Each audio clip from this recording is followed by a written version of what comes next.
Lo pernah gak sih ngerasa kayak otak lo gak bisa diem? Udah malam, tapi pikiran muter terus. Gue bener gak ya tadi ngomong gitu? Kalau besok gagal gimana? Dia balasnya singkat, jangan-jangan. Dan lo pun rebahan, mata melek tapi batin capek. Bro, ini bukan cuma lo, ini kita semua. Overthinking tuh kayak musuh tak terlihat yang pelan-pelan nguras energi, bikin kita ragu, minder, bahkan stuck. Tapi gimana kalau gue bilang, semua itu bisa berubah, cuma dengan satu mindset. Yang pertama, apa itu overthinking? Dan kenapa lo terjebak? Overthinking itu bukan mikir doang. Ini mikir, terus muter, terus takut, terus diem. Dan anehnya, makin lo mikir, makin lo gak ngapa-ngapain. Lo takut gagal, jadi gak mulai. Takut ditolak, jadi gak ngomong. Takut dijudge, dan pura-pura oke. Di kepala, lo jadi aktor utama dari film. Andai saja. Andai gue ngomong kemarin. Andai gue mulai dari dulu. Andai dia ngerti. Dan semua itu bikin lo jauh dari jadi high value. Karena orang high value bukan yang gak punya rasa takut, tapi yang tahu cara ngatur pikirannya. Satu mindset yang bisa ngehancurin overthinking. Mindset ini udah ada dari ribuan tahun lalu. Dipakai sama Kaisar Romawi, jenderal perang, bahkan budak yang dibantai zaman dulu. Namanya dikotomi kendali. Filosofinya simple. Fokus hanya pada hal yang bisa lo kendaliin. Sisanya, lepasin. Cuaca, gak bisa. Orang lain suka atau gak sama lo, gak bisa. Masa lalu, udah lewat. Tapi, cara lo respon, cara lo mikir, cara lo ngatur emosi, itu semua bisa lo kendaliin. Dan begitu lo sadar hal itu, lo mulai bebas. Namanya Stoicism, filosofi kuno buat mental baja. Stoikisme bukan ajaran buat jadi robot, tapi latihan buat punya kontrol atas pikiran lo sendiri.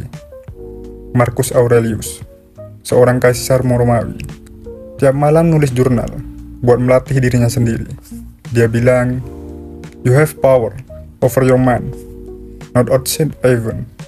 Release this, and you feel find strength." Maksudnya gini, lo gak bisa kontrol dunia luar, tapi lo bisa ngatur cara lo menerima dunia itu.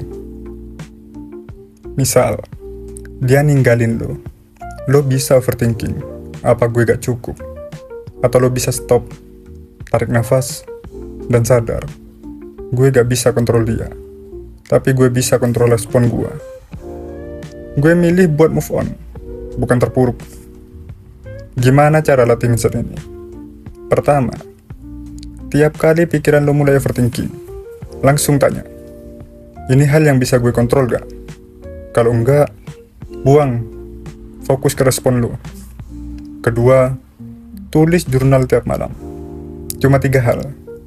Apa yang lo takutin, apa yang lo kendaliin, apa langkah kecil yang bisa lo ambil. 3. Latihan. Premeditatu, malorum. Ini teknik stoik. Bayangin hal buruk terjadi, tapi bukan buat jadi pesimis, tapi biar lo siap mental. High value bukan soal uang, tapi ketenangan. Lo mungkin ngerasa harus punya duit banyak, badan bagus, karisma alpha biar jadi high value. Tapi coba lihat orang yang tenang, gak gampang terpancing, bisa mikir jernih pas semua orang panik. Itu yang bikin orang terpukau.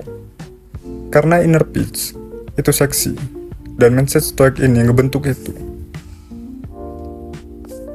Gua pernah baca cerita tentang Viktor Frankl, seorang psikiater yang disiksa di kamp Nazi. Dia kehilangan keluarganya, dihina, dipukul, disiksa. Tapi dia bilang satu kalimat yang bikin merinding. Segala sesuatu bisa diambil dari seseorang, kecuali satu hal, kebebasan memilih bagaimana merespon.